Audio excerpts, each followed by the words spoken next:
చేసుకున్నారు. కౌలు చేసుకుంటే ఇక్కడ పొగులు అయితే అక్కడ రాత్రి ఓటీపీ చెప్పాలంటే విధానాన్ని చాలా ఇబ్బంది పడుతున్నారు రైతులు. ఓటీపీ చెప్పలేకున్నారు కౌలు రైతులకు ఈడీ అందటం వల్ల. అదే కాకుండా ఈ ఈరియా ఒక సమస్య అయితే ఈ కౌలు రైతులది. ఇంకోటి అధికార పార్టీ నాయకులకి ఎక్కువ ఈరియా అందుతుంది, ఇతర పార్టీలకు అందటం వల్ల. ఈ మెయిన్ రీజన్ అది మేము గ్రామ స్థాయిలో చూసుకున్నాం కాబట్టి. ఎట్లంటే శివాయిలకు రాయమన్నారు, శివాయిలకు రాయమన్నప్పుడు శివాయిలు చెరువు శివాయిలు 7 శివాయిలు ఏదైనా రాసుకొని వచ్చేసి అక్కడ తీసుకొచ్చేసి వాళ్ళకి అధికారులు కొంతమంది సెలవు పెట్టి వెళ్ళిపోతున్నారు. దాని ఒత్తిడి డబ్బు తట్టుకోలేక. మిగతా వాళ్ళు అల్లాడుతారు 400-500 పెట్టుకుంటున్నారు. వాస్తవం గ్రామాల్లో జరిగేది.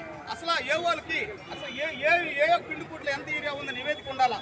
ప్రతి ఒక్కటి రైతు భరోసా దగ్గర ఒక లిస్ట్ ఇవ్వాలా. ఏ రైతు ఎంత ఈరియా తీసుకున్నాడని లిస్ట్ వేస్తే వీడు దొంగ రైతా మంచి రైతా తెలుస్తుంది. అట్లా కాకుండా వీళ్ళు మామూలుగా అందరికీ అధికార పార్టీలో పుష్కలంగా ఈరియా అందుతుంది, ఇతర పార్టీలకు అందటం వల్ల దీన్ని జిల్లా అధికారులు దృష్టి తీసుకెళ్లేదానికి మేము వచ్చాము. తీవ్రంగా ఖండిస్తున్నాం. దీన్ని ప్రతి ఒక్క రైతు పైరు పెట్టిన తర్వాత ఏ పార్టీ రైతు అయినా ప్రతి ఒక్క రైతుకు అందాలా. 4 కట్లు ఈరియా ఇవ్వాలా. 10 రోజులకు ఒకసారి ఈరియా తగ్గు పైర్లు మేము వేసింది. 10 రోజులకు ఒకసారి ఈరియా, 15 రోజులకు ఒకసారి ఈరియా వేసుకుంటాం.